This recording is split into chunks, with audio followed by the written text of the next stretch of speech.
Jessica Abel from jessicaabel.com. This is the Growing Gills Book Club week two, end of week two. This is our sixth meeting, and we're today talking about authenticity is what you actually do every day, which is chapter 5 of Growing Gills. And now I really am going to reload and see if I can get comments showing up live so I can actually respond to them. Great to see people here today. I'm really excited to do this meeting.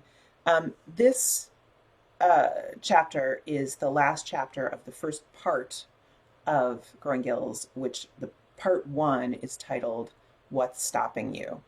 And so what we've been talking about this entire time is really writ large, like what are the big categories of things that are likely to be stopping you from getting work done the way you want to get it done, and also just kind of focusing and concentrating and all that other kind of stuff. So what I'd like for you to do, what I challenge you to do, is really look back over the last little while that we've been working together and kind of look at what are the big categories of what has been stopping you.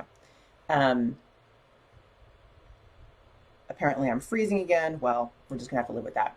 That's just the situation we're in. Hopefully you can hear me fine. Audio seems to have been working in general. Hopefully next week I'll have this set up on a desktop computer, which the CPU may be able to handle it better. I see Julia popping in saying, can I confess I'm behind on all the homework? I'm working on all of it and there's just so much to capture. Yes, there absolutely is. I saw a post about this also in the actual group. And I just want to reassure everybody right now that it is completely okay if you do kind of a surface pass on these various activities and just get some things down. You have a lifetime of stuff that you need to sort of capture and think about and process. And if there's one thing I've learned about the whole creative focus process through working with like 500 students at this point, it's that it is a spiral staircase. You keep going around to the same things over and over again, but each time you come, you go up a level. This is when I developed my creative engine framework and did a workshop on that in February. This is what we talked about, this idea that you keep going up and up and up. And so although you keep circling around to the same things, when you circle around, you're up a level. So it's not, although you're circling, you are also leveling up as you go through. So what I want you to look at this whole process in the Growing Gills book club is going up one level of that spiral staircase, and you will come around again and you'll get another chance to keep processing all of these things. But if you get stuck in the beginning stages of just collecting things, you will never get to the point of dealing with those things and making decisions about those things, which is the crucial part that we're going to get to next. And that's going to really what's going to unlock you moving forward. So for all of you who are feeling, oh, I'm so behind, everybody else is ahead of me. First of all, they're not. Everybody's behind. Also, there is no behind because you are where you are and you just keep moving forward. And also, just sort of do a little bit on each thing and keep moving. You can come back to it later, and when you come back to it, it will mean so much more to you. It will be so much more clear why you're doing what you're doing, what you need out of it, which things to sort of grab out of it. So I think it's very, very important for you to allow yourself to move on, even though you don't feel like you're finished. This is exactly what we're going to talk about today. It's so apropos that we're talking about this right now, because this is like a microcosm of what happens with all the projects. So we're basically, this chapter, Authenticity is What You Do Every Day, is about perfectionism. And if there's one thing I hear more than anything else when I hear people talk about what they're struggling with their creative work, it's perfectionism. Perfectionism is basically getting stuck in trying to nail down all the details and get everything, all your ducks in a row, know everything, research everything, be a master of everything before you take step 1 on your project, and definitely before you actually finish and publish a project. Perfectionism sounds like a virtue, right? You want things to be perfect. Well, what's wrong with that? Of course you want things to be good. Of course you really care. Of course you have high standards. That's not what this is about. Perfectionism is fear. Perfectionism is fear of exposure. So I wrote this thing, it's in an email that I send out, and you may have read it because you may have gotten this email. But basically, one of the biggest mistakes I see people making when they're trying to create really big, important stuff that means a lot to them is focusing on the end result instead of what you need to do today. So I'm going to just read this because I think this is relevant. I'm going to put it over here so I can look closer to the camera. But so if you're lying awake at night imagining how awesome your project will be, and then you can't sleep because you're so anxious about how you'll ever be able to reach that level, or you read about someone else's amazing thing and get tied in knots because how can you compete with that, and then you can't even get started, or if you sit down to work and you instantly start worrying about how when you publish you'll get haters on Twitter and you'll probably be trolled and it's the end of your life, that is perfectionism. And perfectionism sounds like a virtue. Who doesn't want to be perfect at what they do? But at its core, perfectionism is simply fear. Your primitive primate brain, our brains, are built on hardware that evolved over millions of years and hasn't changed much in the last 10,000 or whatever, since things have happened very, very rapidly in the rest of the world. This primitive hardware is not wired for the world we live in today. It's not trying to screw with you, it's trying to protect you. It doesn't want you to be hurt by bad reviews or haters. And what that feels like to your primitive fear center is that you're going to risk social ostracism. And social ostracism before the modern era, meaning like the era of farming, so 10,000 years ago, and even more recently in some cases, in some ways, social ostracism meant being abandoned on the savannah to an early death by lion. These days, not quite so bad. But your monkey brain has no sense of scale. It literally can't tell the difference between death by lion and a meanie YouTube commenter. It feels just as scary to get a bad comment than to be attacked by a lion and be in threat of your death, just about. So what better way to prevent lion mangling than never taking a risk? I think it's really good to know where this instinct comes from. It helps, but you can't just talk yourself out of this fear. You can't just say like, oh, well, that's silly. You can only prove to yourself over and over that creative risk is not risking death by taking creative risks and not dying, by doing things and not dying. That is how you prove to yourself that you can do this and you can take these risks and it's not going to actually kill you. It's going to be okay. So that is what this chapter is really about. Like, how do you dare to be bad? Dare to go out there with something you are not sure is going to be acceptable to a large number of people. So I think that it's really crucial to identify that what is happening is not about the work. It's about your fear of what's going to happen with your relationships with people. And that's why the activity in this chapter is Brene Brown's 1-inch square of paper. Because when you examine those fears and get very crystallized and specific about them, you will find that they're often they don't stand up to any kind of scrutiny at all.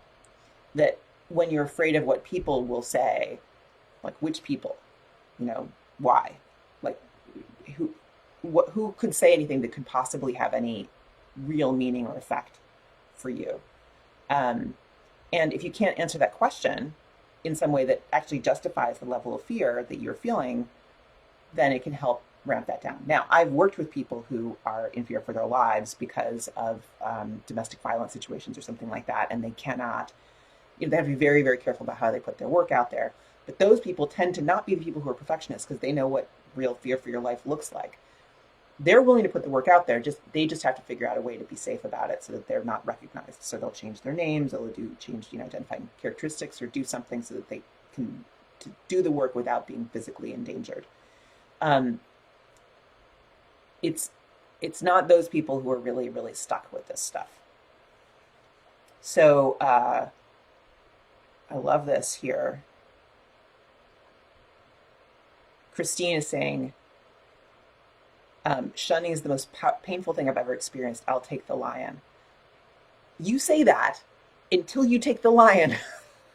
I'm not saying it's a small thing to be shunned, but I also think that it's really, really important to understand that even shunning is a very, very uh, unlikely outcome of anything you do.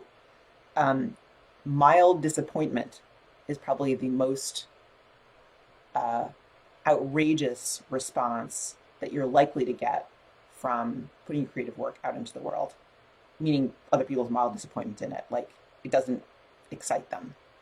Um, Non response is a much more likely response than anger or shunning of any kind. The number of people I've worked with who are afraid of trolls is remarkable. I mean, it's not that they don't exist or they aren't horrible, horrible people or it can't happen to anybody. And in certain fields, like if you're working in like, feminist literature or something like that, I mean, you're definitely much more at risk of that kind of thing. But for most people, it's not a huge risk. And it's just amazing to see how paralyzing that is for people in this sort of like predictive future kind of way. Um, but I love that, Christine, you tried to do the 1 inch square and you couldn't fill it. That's amazing. That's really, really good. Um, Same here, two names so far. Sarah is saying the 1 inch square is hard because there are people who I care about who have very different values from me. Like my mom, I know they would disagree with things I do, but I also really care about them and their opinion. But would you not say what you're saying and do what you're doing because of their opinion?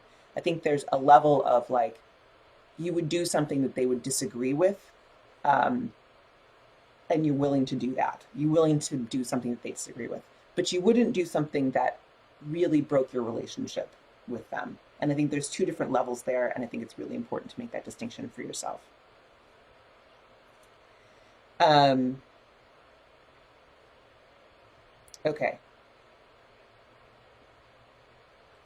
Allie says, I think my fear is that non-response will feel like shunning. Yes, I think that's right. I think it does feel like shunning. I think any kind of mildly negative response or mildly even like non-response feels like shunning, but it isn't shunning. It's not the same thing.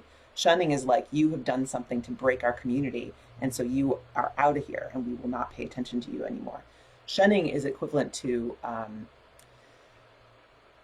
social media shaming and that kind of thing. And, that, I mean, it happens, it's around. I'm not trying to say these things are not based in reality at all. I'm just saying that, like, we very, very frequently are, like, blow everything very much out of proportion to what's actually the danger. And the second thing is, if you can think through what you think the danger is, even if it's non response that will feel like shunning, one of the techniques you can use to try to overcome those fears anyway is to say, okay, so say I do this thing, I put it out there, I get a non response, it feels like shunning. What do I do? And make yourself a plan. Like, think about yourself, think about what would you actually um, do in response to that? How would you take care of yourself? How would you move forward with your work? Would it cause you to curl up in a ball and never leave the house again? Or would you be able to live through that? And in some ways, the only ways to know that is to try it and to go out there and try it. So I'm trying to acknowledge everybody's fears and say, like, there's nothing like wrong with having these fears. There's nothing crazy about having these fears. But you need to understand that they are fears based on hypotheticals in the future, and all of your preparation and research, and I need to study this thing until I'm awesome at it, and all the other things is an attempt to future proof yourself against any kind of negative response from the world. And there are two things about that. Number one, it will not work. No matter what you do, there will be some negative responses, and you have to learn to live with that. And number two, it will not work because you can't actually get good at something until you actually do the thing full on. That is Ira Glass's gap. In order to walk through that gap and get to the other side of that gap, you have to do the scary thing and do the work and put the work into the work over and over and over again. And understanding that that is what it takes. It takes that kind of courage, I think, can help you give yourself that kind of courage, understanding that that is what it takes.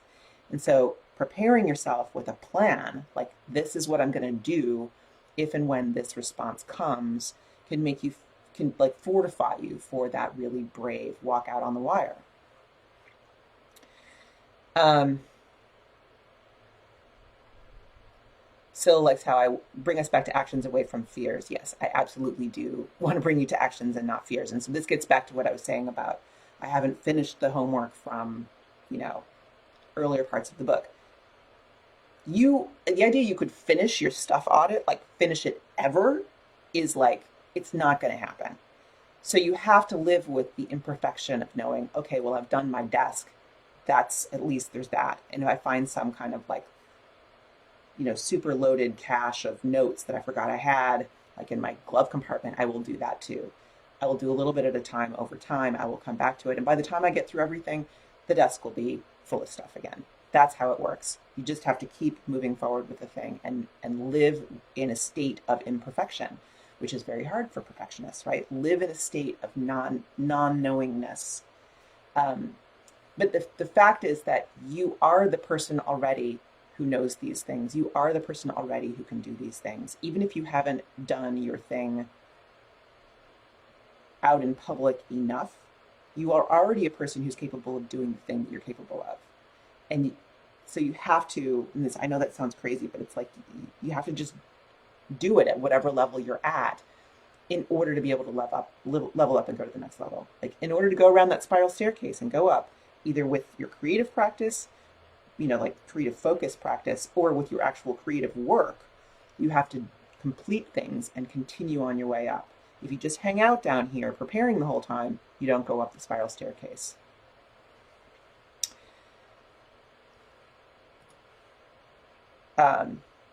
Megan says the planning ahead for dealing with fears. Tim Ferriss calls this fear setting, like goal setting. Define what are the worst things that could happen, and go dark. Like get really, really dark about it if you want to. If that helps you, plan like what is the worst possible scenario here, and then prevent. How do I prevent each from happening? Exactly. So if there's something you can do about it to prevent the worst case scenario from happening, then you can put those things in place. But what won't work for that is like, I'm just going to keep learning a lot longer so that won't happen, because that is not what prevents this kind of the worst case scenario from happening beyond a very minimal point. And repair, if the worst happens, how can I fix it? And I would say one more is I don't have a word for it, but like, I guess plan, right? So plan what your personal response will be to emotionally handle this worst case scenario, or even middle case scenarios in between. Like what will you do in order to keep moving forward? What support will you seek? What kind of help will you need? How will you reset your expectations and be able to move forward and continue moving up the spiral staircase?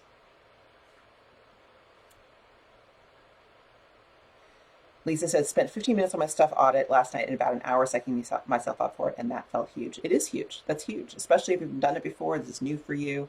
It feels like you don't even know. It's like a scary jumping out of the woodwork kind of question. Like, it's absolutely huge for you to take any steps toward that at all. And doing it once makes it easier to do it again. I bet you're only going to have to take half an hour to psych yourself up for your next 15-minute session, because you know what it's going to be like. It's not going to be so bad. You're going to be able to manage it. You're going to live through it. And once you know that, you can shorten that preparation period, because you've spiraled up a little bit. You've gone up the spiral staircase.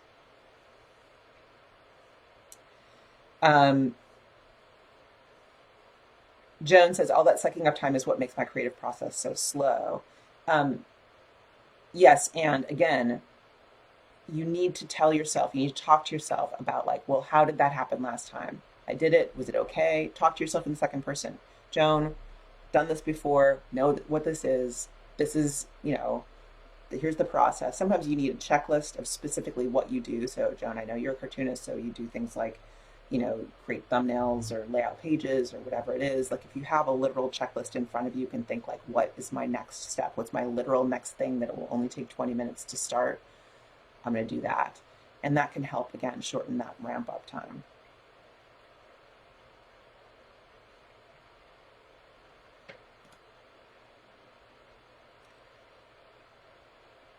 Okay.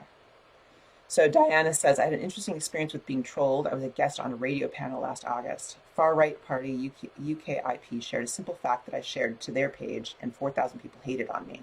I didn't read all the comments, but I observed two things. One, troll maths. If someone's opinion doesn't matter, that's a 0 times 1 equals 0. If 4,000 people whose opinion is not on your small bit of paper, 4,000 times 0 is still 0.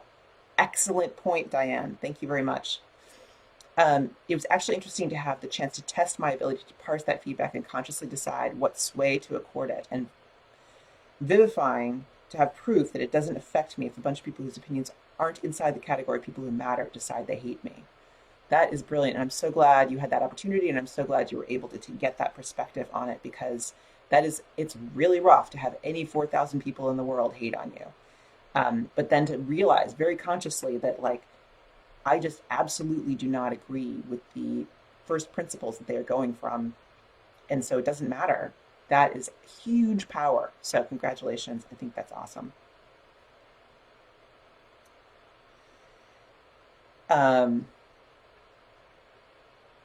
Okay, good. So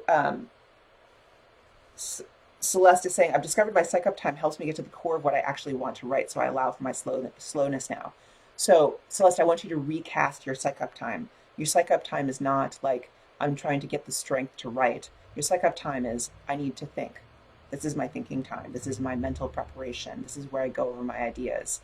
I just want you to call it something different so that it doesn't feel like you're delaying or procrastinating. It feels like this is a genuine part of your creative process. And then you can recapture that for yourself and feel like it's an amazing success to do this. Like I'm allowing myself to do this, to spend this time on my process, which is what I need. And now the process is going better. Okay, so again, to get back to the bigger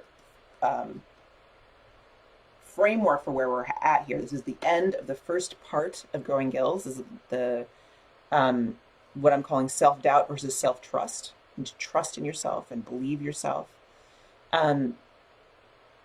This is a moment to look back over what we've done so far and look at kind of the big categories of what's stopping you. What are the big things that are stopping you?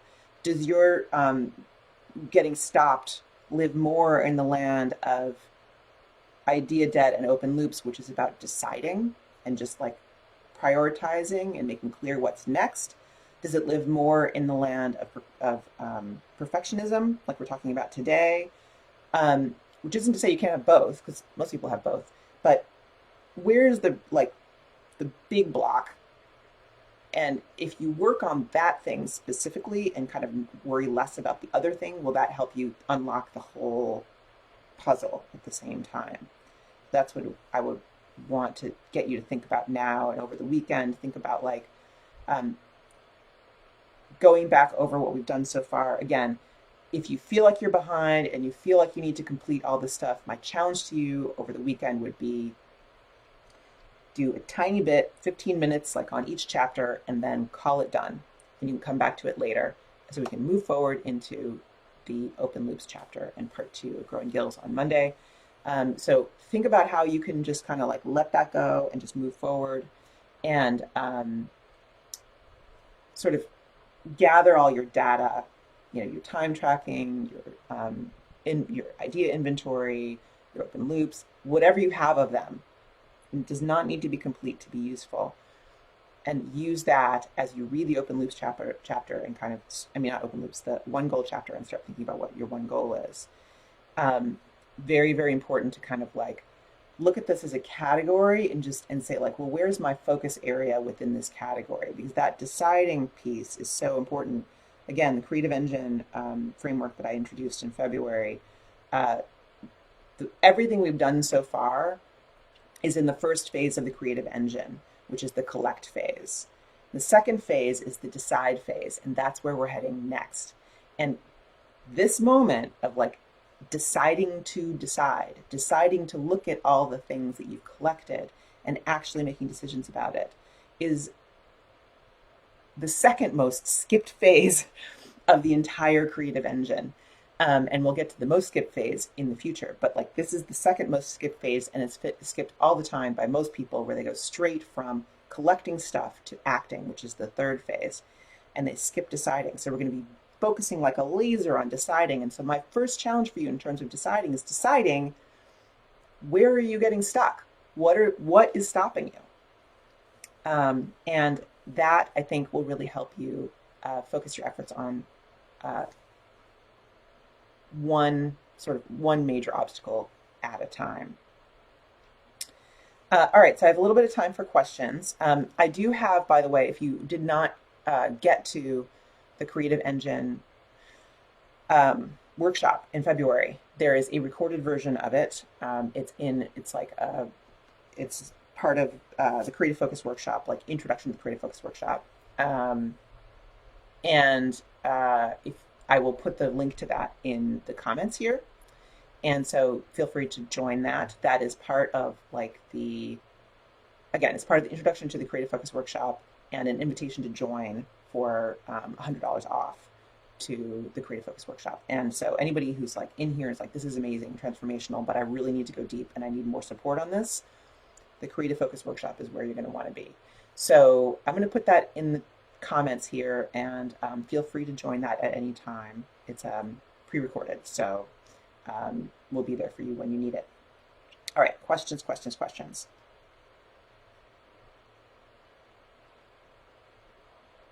Okay.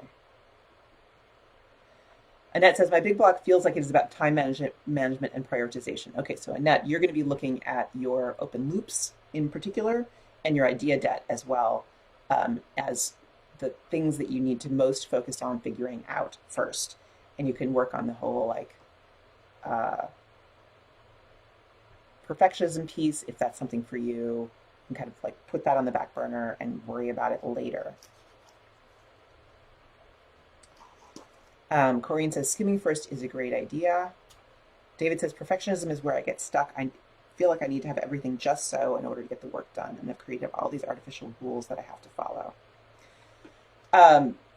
Yeah, exactly. So your focus area is going to be on perfectionism first. You do need to make decisions about what project's going to work on. So there's still some like stuff that has to do with time and focus management that's going to come next.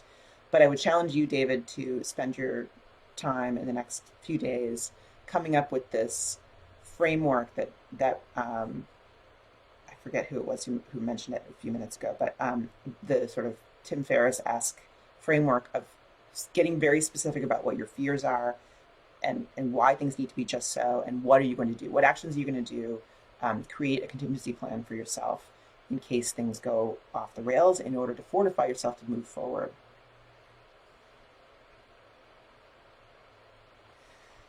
Syl says, question, what alternatives, if any, to time tracking? Because with chronic illness, time is not in our control much. I would disagree about that. It's not that time tracking is not about time being in your control. It's about knowing what you're doing with your time. I think it's maybe more important when you have chronic illness than not, because you really need to pay attention to what the triggers are for you feeling particularly ill.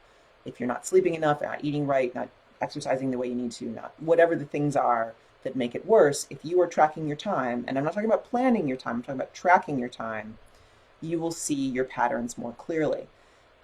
The people I've worked with who do suffer from chronic illness, who've gotten the most benefit out of the Creative Focus workshop, have been people who track assiduously. They track everything. And eventually they figure out how to be like 10 times more like specific about how they need to take care of themselves and prioritizing taking care of their physical and mental health way above anything else. Because if you don't have that in place, your days fall apart, as you know. Like if you don't take care of yourself properly, the next day, it's a mess, right? So I have a student right now who is somebody who has chronic issues with chronic illness. And she's figured out that her pattern previously was to, and this is very common, I've seen this in other students as well, overwork, not paying attention to her limits, not doing things she knew she needed to do for her health on one day, the next day crash, then feel behind, and then do it again. So she has reorganized her life around the specific things she needs to do to take care of her health that happen every single day. It is always on her top 3 to do those things. And then she can think about fitting in creative work and other things. So the level of control you need over your time is that much higher because the time you have available is that much lower, right? So anybody who is in a situation like yours, I really empathize with it. It's very difficult. The bar for how much sort of self-knowledge and honesty that you need in order to take care of yourself is so much higher than for most of us. You you just have to be so much more like brutally honest with yourself about what is actually going on. This also goes for anybody who's got like, you know, single parent, couple jobs, lots of, small kids or many kids or anything where there's like all kinds of life circumstances that compress the amount of time you have available. If you don't get utterly, like, brutally honest with yourself about what you need in your day to day to make it roll as smoothly as possible, you're not going to have control over what time is available to you. And that is so much more crucial than somebody who has a lot of time. All right, I'm going to give this another couple of minutes. I know we're over time, but one more questions here. So Emmeline says, getting things done is a strategy of any task that takes 2 minutes or less to do straight away. Do you have any comments on that? For me, I'm in a household where other members don't have a 2-minute rule, so we wind up doing a lot of housework, which grates a bit. Okay, those are two different questions. The 2-minute rule, I think, is a good one if you have a block of time for admin right now. It means you just kind of like slot stuff through and get a bunch of stuff off your list, which is great. However, you can easily spend your entire day doing 2-minute tasks all day. So it's really important to not let that happen. You need to take your sort of like 2-minute stuff and batch it and do as many as you can in like, 30 minutes, which would be 15 things potentially if you're very efficient about context switching. But 10 to 15 little tasks that would take 2 minutes. But don't do it all day long. Don't do it all the time. The second question is about other people who are not doing stuff that they need to do around the house. And that is a separate question that requires a family meeting and very specific guidelines, expectations. Remember, kindness, consistency, boundaries. That is what you need for the people around you.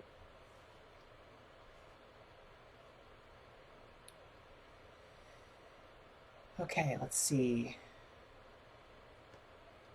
All right, so when you have questions, you guys have to label them questions because otherwise it's easy for me to miss them. And I'm just going to do a couple more here. I'm almost done. Christine says, I would like help with discerning between creative work I get paid for, i.e. deadlines, and creating for the love of the work. I do love what I write for a living, but it's a different feeling. Anyone else can comment on strategies used to juggle work versus creative and versus love creative. This is a very difficult question because you use up a lot of your writing energy on client work and then can get stuck not doing the stuff that really matters to you. So my challenge to you would be to cordon off either days or chunks of your day. This is work time, this is personal work time, and make sure there's breaks in between, like a meal in between or something like that, so that you're not trying to switch in the middle, but you can really like clear your head and head into a new creative space.